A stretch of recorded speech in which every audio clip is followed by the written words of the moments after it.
রোজার মাসের হাদিসগুলো কিন্তু মেয়েদের হাদিস চলে, আমাদের চলে না। রোজা রেখেছে, সকালবেলায় উঠে সবজি কাটছে, রান্না করবে, বলে থুপ পেরেছে কেন? বলে দাদি বলেছে থুপ গিললে রোজা হবে না। তো দাদিও মার খাবে আর তুই মার খাবে। ও হাদিস পেলি কোথায়? আমরা মৌলবীরা জানি না। থুপ স্বাভাবিক ভাবে গিলবে, স্বাভাবিক ভাবে ফেলবে, যেমন আমরা ফেলি তেমনি ফেলবো, যেমন পেটে যায় তেমনি পেটে যাবে। থুপ ফেল দিতে হবে এটা কোনো মানে না। দিয়ে গলা শুকিয়ে গেল, দিয়ে জোহরের পরে আর কথা বেরোচ্ছে, কথা বেরোচ্ছে, সব থুপগুলো ফেলে দিলে গলা তো এমনি শুকিয়ে যাবে। শরীয়ত বলছে না, ইসলাম বলছে, মাসলা বলছে না, থুপ স্বাভাবিক ফেলবে। শুধু তাই নয়, রোজার মাসে আমাদের অনেক পরেজগার। আবার অনেক ছেলে কি বলে জানেন? আমার বইয়ের মতো পরেজগার নাই বে। কেন? বলে আমার বউ বলে রোজার মাসে একসাথে শুতে নাই, ও আলাদা শুই, আমি আলাদা শুই। আমাকে জিজ্ঞেস করো, হুজুর আপনি কি করেন? ভাই আমি তো বইয়ের গলায় হাত দিয়ে শুই। বুঝতে পারেননি? এ মিথ্যা বলেনি। কেন? রোজার মাসে বইয়ের গলায় হাত দিয়ে শোয়া হারাম? কে বললো? তোমার দিন বুঝে আসেনি।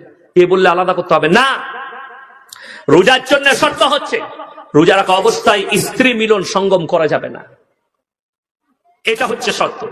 যদি কেউ মনে করে রোজা রেখে রোজা খুলে ইফতারি করে রাত্রে তারাবি পড়ে কারুর যদি শরীরের উত্তেজিত হয় এবং স্ত্রী মিলন করে, এটাও পাপের নয়। সাহারির আগে গোসল করে তোমরা সাহারি খেয়ে নিবে, ফরজ গোসল করে নিবে। যদি দেরি হয়ে যায় উঠতে, তোমরা উজু করে আগে সাহারি খাবে, তারপরে তোমরা গোসল করে নিবে। আলহামদুলিল্লাহ রোজা হবে।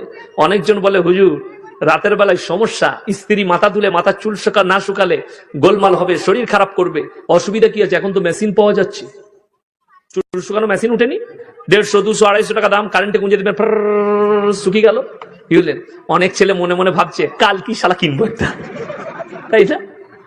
হ্যাঁ কিনেন, অসুবিধা নাই। আমি বলছি কিনবেন, কোনো অসুবিধা নেই, কিনবেন, কোনো দোষের নাই। আলহামদুলিল্লাহ ভালো, আপনার স্ত্রীর জন্য ভালো, আপনার জন্য ভালো, নামাজ কাজা হবে না। অনেক মেয়ে স্বামী স্ত্রী মিলনের পরে লজ্জায় গোসল না করে কিংবা মাথা ভিজে থাকবে বলে অনেকজন গোসলই করে না, নাপাক অবস্থায় থাকে। তার থেকে ভালো একটা মেশিন কিনো, মাথা ধুই নিয়ে চুলটা তখনই শুকিয়ে নেবে এবং নামাজ আদায় করবে। তোমরা যতক্ষণ না পাকে থাকবে ততক্ষণ সেই মেয়েটা গুনাহগার, সেই যুবকটা গুনাহগার। প্রত্যেকটা পুরুষের উচিত বাড়ি থেকে যখন বের হবে গোসল করে বের হও। তাতে তুমি কোনো কারখানায় কাজে যাও, কোনো ব্যবসায়ী যাও, যে কোনো জায়গায় যাও, চাকরিতে যাও, গোসল করে যাও, পরিষ্কার পরিচ্ছন্ন ভাবে যাও। রাস্তায় যদি মৃত্যু হয়ে যায়, তোমার পাক পবিত্র অবস্থায় মৃত্যু হবে। আপনারা বুঝতে পেরেছেন না পারেননি? মায়েরা সব থেকে বেশি পবিত্র থাকে, মায়েরা। কারা বললাম? মায়েরা। বেশিরভাগ নাপাক অবস্থায় থাকে পুরুষরা। তার কারণ কি জানেন? বোলপুর বাজারে গেছে কিংবা সিউড়িতে গেছে, পুরুষকে পিসাব লেগেছে, পিসাবখানা পায়নি, ও রাস্তার সাইডে একদম সেই দমকলে পানি দেওয়ার মতো চালিয়ে দিলে, পানিও নাই, কিছুই নাই, ঢিলও নাই, কিচ্ছু লেলে না, চেন খুললে চাললে পালিয়ে গেল, নাপাক। কিন্তু মায়েরা যেখানেই যাক ইস্তিনজা করে পানি নাই। জোরে বলুন সুবহানাল্লাহ। এটা মায়েদের একটা বড় গুণ।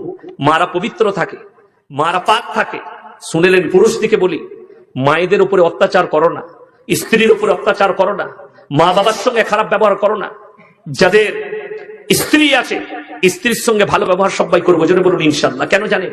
কোরআনে আছে زين للناس حب الشهوات من النساء والبنين والقناطير المقنطرة من الذهب والفضة والخيل المسومة والأنعام والحرث ذلك متاع الحياة الدنيا والله عنده حسن المآب।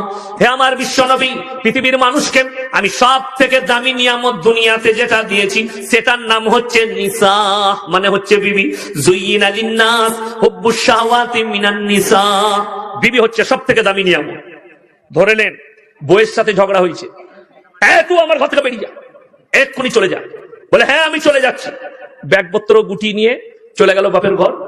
দেখ আবার একটা বিয়ে করবে, চল বুঝ হাত গুটিচ্ছে। 3 দিন কেটে গেছে, 4 দিন, 5 দিন, 1 সপ্তাহ, 10 দিন কেটে গেছে, আর ঘুম আসছে না রাতের বেলায়। দিয়ে রাত 11টায় খালি বউকে মিস কল মারছে, পিছি মিস কল মারছো কেন? রাগ করো না, চুপ করো, মাল একদম ঠান্ডা। 10 দিনে ঠান্ডা হয়ে গেলি, বড় কষ্ট এটাই আমার ভাই। না, যার স্ত্রী থাকতে স্ত্রী মারা গেছে তাকে জিজ্ঞেস করো স্ত্রী আল্লাহর কত বড় নিয়ামত। বিবি মারা গেছে, আপনি অবাক হবেন। যাদের স্ত্রী মারা গেছে তাদেরকে জিজ্ঞেস করো। অনেকজন বলে আব্বা আমরা 3 ভাই আছি, তোমার 3টে বৌমা আছে, তোমার এতটুকু কষ্ট হবে না। আরে বোকা, তুমি সব খিদমত করবে কিন্তু তোমার আসল খিদমত পরিপূর্ণ করতে পারবে না। 3টে বৌমা রাতের বেলায় যখন স্বামীর সঙ্গে 3টে ছেলের সঙ্গে 3 জনের ঘরে প্রবেশ করে যাবে, বুড়ো এক কোণে শুয়ে আছে, রাত্রে লাইট চলে গেলে পিশাব লাগলে বিছানায় পিশাব করতে হবে ঘরের কোণে।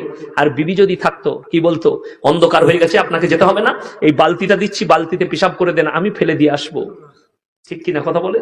আমাদের দেখবেন কোন ছেলের যদি কোনো কারণে পা ভেঙে যায়, ঘরে শুয়ে আছে, দিয়ে বউ বলছে পিশাব লেগেছে, বউকে বলছে ওরে বাবা রে উঠতে পারছি না, একটু লিয়া হবে, স্লিপচিটা এইখানেই দিয়ে দিই, ফেলে দিয়ে হবে, ওইখানে আহা হজরত ওইখানেই মুচ্ছে।